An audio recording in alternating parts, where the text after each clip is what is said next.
Hello, I'm Deb Knight. Welcome to A Current Affair.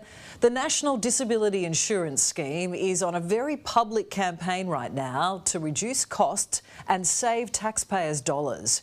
So when a Queensland mum recently reapplied for funding for a support dog for her daughter that was at least 10 times cheaper than organising care, she presumed the approval would be pretty straightforward. Instead, the Stevens family has been gripped in a battle that defies logic. It makes no economic sense and it could end up costing their daughter her life. You're about to watch a dog do something that no medical device or doctor can do. Baloo is barking because she senses a chemical change in Danny Stevens' body. Not even Danny can tell she's about to have a seizure. But Baloo is her warning. Lie down, get safe, because in 3 to 5 minutes it will hit.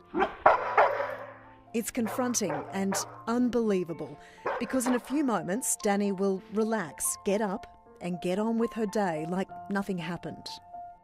So I have refractory epilepsy, which means I have uncontrolled seizures. So I could have 20 to 30 seizures in an hour. I guess it's not just the seizures though, is it? It's the injuries.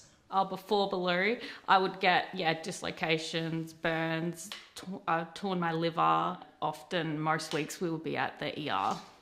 That is no way to live, is it? I could not imagine going back to what life was like before her.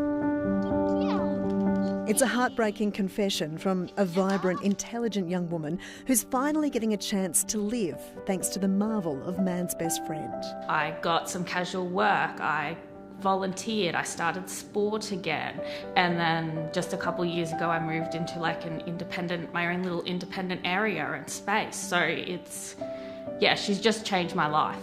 And on more than one occasion, even saved it, according to Danny's mum, Kerry. She's had seizures in the middle of the night where Baloo has alerted and we're like, oh yeah, she's having a seizure. Come over and she's not breathing. And no parent wants to do CPR, on their own child. And if Baloo wasn't there doing that, we would have come over in the morning and she would have passed.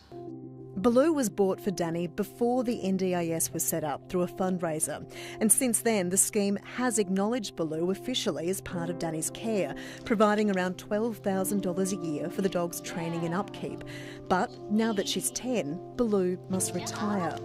Well, you're ready to go. And Danny and Kerry presumed asking the NDIS to fund a new dog named Nina. Nina, sit.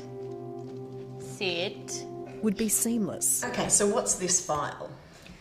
This file is all the reports and paperwork that we've gone through. 6 months, thousands of dollars worth of letters from doctors and specialists, all paid for by the NDIS, backing Danny's application for a new dog.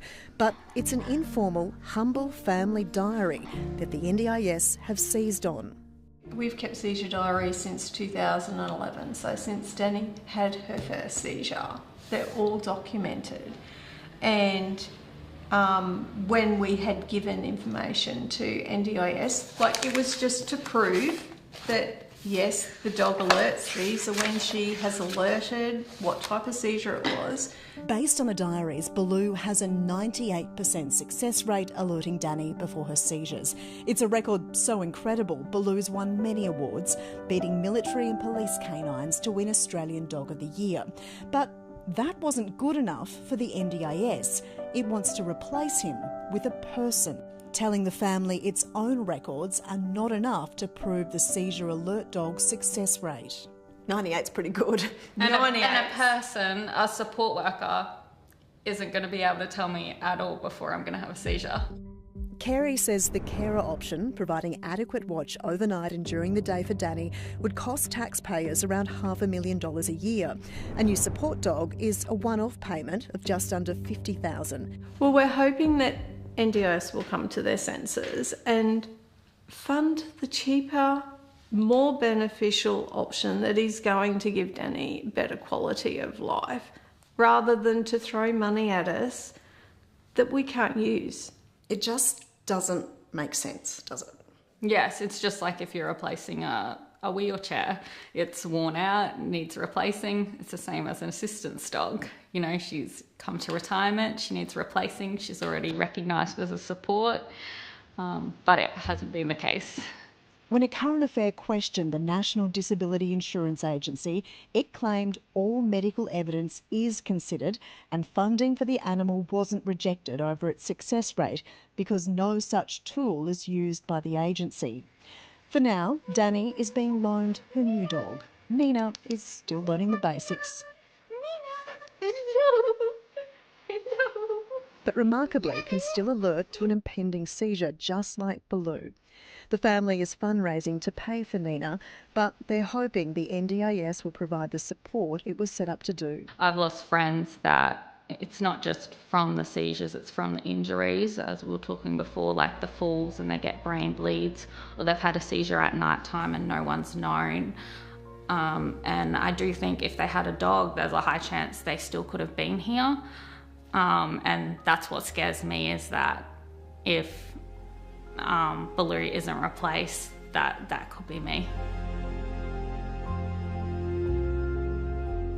It just beggars belief. How on earth can the NDIS reject Danny's claim for a new support dog? It makes no sense. We'll keep pushing, so watch this space.